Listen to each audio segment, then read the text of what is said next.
Assalamualaikum warahmatullahi wabarakatuh. Apa kabar Mujahid Islam? Baiklah, pada sore hari ini kita akan belajar tentang Toharo. Kompetensi dasar 1.1, menjelaskan pengertian dan dasar hukum bersuci. Tujuan pembelajaran, siswa dapat menyebutkan pengertian bersuci, siswa dapat menyebutkan hukum bersuci. 1. Pengertian Toharo. Menurut bahasa, Toharo artinya bersih atau bersuci, sedangkan menurut istilah, Toharo itu suatu perbuatan atau cara yang dilakukan oleh seseorang dengan tujuan membersihkan badan, pakaian, dan tempat dari hadas dan najis. Hukum Toharo. Wajib bagi tiap-tiap mukallaf lelaki dan perempuan, sehingga tujuan Toharo itu membolehkan seseorang itu untuk menunaikan sholat dan ibadah-ibadah yang lain. Hikmah melakukan Toharo. Hikmah melakukan Toharo adalah semua ibadah khusus yang kita lakukan adalah perbuatan dan ibadah menyembah Allah Subhanahu wa Ta'ala, maka untuk melakukan wajib berada dalam keadaan bersuci sebagai tanda mengagungkan kebesaran Allah Subhanahu wa Ta'ala. Manfaat melakukan Toharo. Manfaat melakukan Toharo ialah badan menjadi bersih, sehat, dan terhindar dari penyakit. Kedua, mendatangkan kegembiraan pada orang yang melaksanakan.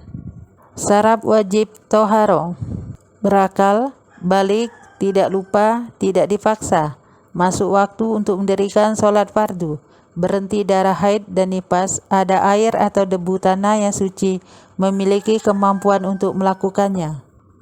Dasar hukum Toharo. Dasar hukum Toharo. Yang pertama adalah Quran Surat Al-Baqarah ayat 222. Yang kedua Quran Surat Al-Maidah ayat 6. Yang ketiga Quran Surat At-Taubah ayat 108. Yang keempat Quran Surat Al-Mudassir ayat 4.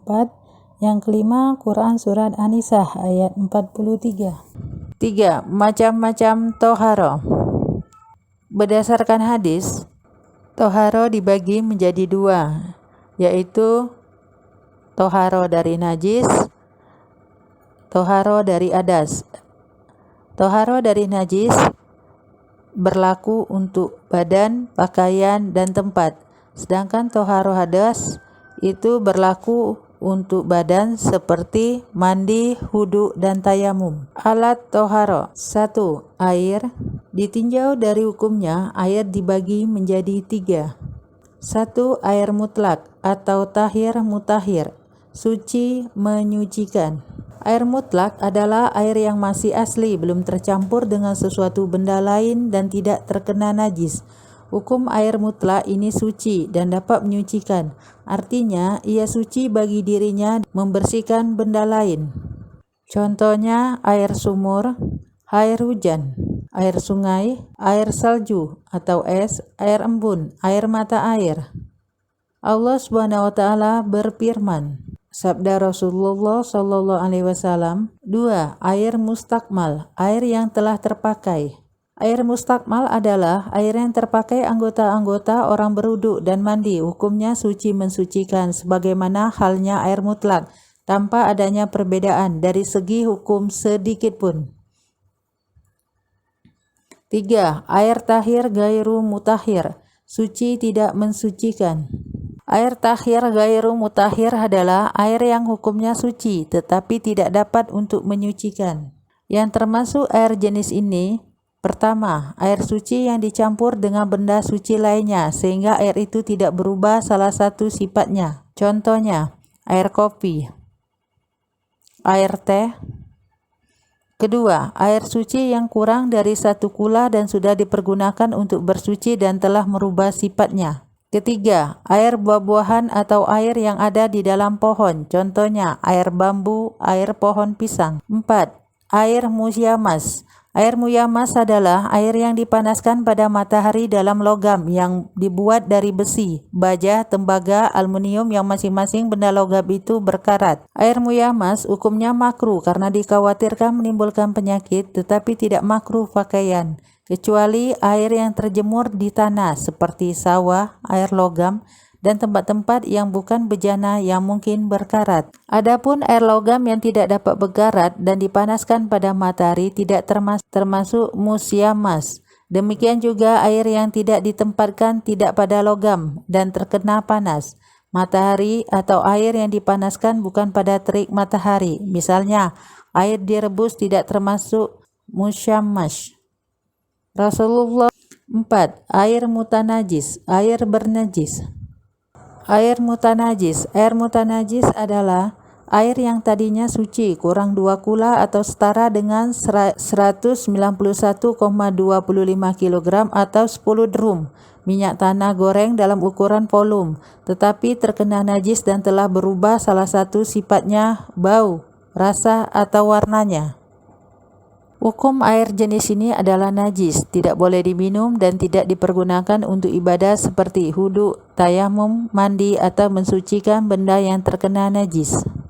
Tetapi apabila air kula atau lebih terkena najis namun tidak mengubah salah satu sifatnya, maka hukumnya suci dan mensucikan. Sesuai dengan sabda Nabi Muhammad SAW yang artinya, sesungguhnya air itu tidak sesuatu pun yang dapat menajiskan kecuali oleh sesuatu yang dapat merubah bau, rasa, atau warnanya. Hadis riwayat Bukhari. Benda-benda selain air. Alat bersuci yang bukan air terdiri dari benda-benda kesat yang lain seperti debu untuk tayamum. 2. Batu, kayu, kertas, daun, dan tisu untuk istinja jika tidak ada air. Pembagian najis dan cara menyucikannya. Najis adalah kotoran. Setiap muslim untuk mensucikan diri darinya dan menyucikan setiap sesuatu yang terkena kotoran najis tersebut. Sebagaimana firman Allah Subhanahu wa taala, najis terbagi menjadi 3 macam. Najis mukaffafah, ringan, seperti air kencing bayi laki-laki yang berusia kurang dari 2 tahun dan belum makan apa-apa selain ASI. Cara mensucikan najis ini cukup dengan memercikkan air pada tempat yang terkena kencing. Hadis Rasulullah SAW yang artinya, diceritakan dari ilmu gois bahwa ia datang menemui Rasulullah dengan membawa anak kecil yang tidak mengkonsumsi selain susu. Kemudian ia meletakkan anak kecil tersebut di pangkuan Rasulullah. Setelah dipangku oleh beliau, anak kecil tersebut kencing di baju beliau. Kemudian beliau meminta diambilkan air dan oleh beliau air itu dipercikan ke bajunya tanpa membasuhnya. Hadis riwayat Bukhari. Sedangkan untuk bayi, anak perempuan yang belum makan selain ASI, cara mensucikannya adalah dibasuh sesuai dengan hadis yang berbunyi. Artinya, air kencing bayi perempuan dibasuh dan air kencing bayi laki-laki dipercik air. Hadis riwayat At-Tirmizi dan lainnya. Najis mutawassito, sedang, adalah najis yang selain najis ringan dan najis berat. Yang tergolong dari najis mutawassita adalah tinja atau kotoran, air kencing, darah, nanah, dan bangkai selain anjing. Najis mutawassita dibagi menjadi 2. Pertama, ukmiyah adalah najis yang sudah tidak ada bentuk, warna, aroma, dan rasa.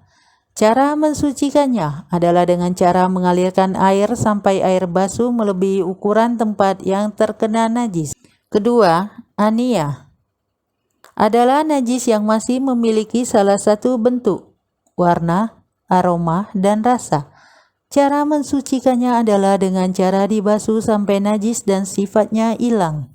Sebagaimana diriwayatkan sebuah hadis yang artinya, seorang perempuan datang menghadap Rasulullah, kemudian dia bertanya, "Baju salah satu dari kami terkena darah haid, bagaimana sikap kami?"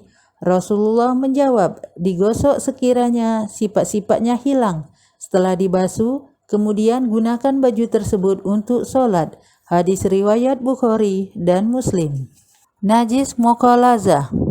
Najis mukhalazah contohnya air liur, air kencing, kotoran anjing, dan babi yang mengenai badan, pakaian, dan tempat. Cara mensucikannya adalah dengan membasuh anggota tubuh atau benda atau tempat yang terkena najis sebanyak 6 kali basuhan air dan 1 kali basuhan debu atau tanah. Diriwayatkan oleh sebuah hadis yang artinya, menjadi suci wadah seseorang di antara kamu apabila telah dijilat anjing, kemudian dibasuh 7 kali dan pertama kali dengan debu atau tanah. Hadis riwayat Muslim. Selain itu, ada najis ma'fu, dimaafkan. Najis ma'fu dimaafkan yaitu najis yang sulit dihindari dan jika dihindari akan menyengsarakan bagi seseorang, contohnya darah dari nyamuk atau kuku. Demikianlah pembelajaran Toharo pada sore ini. Ibu akhiri dengan wabillahi taufiq wal hidayah. Wassalamualaikum warahmatullahi wabarakatuh.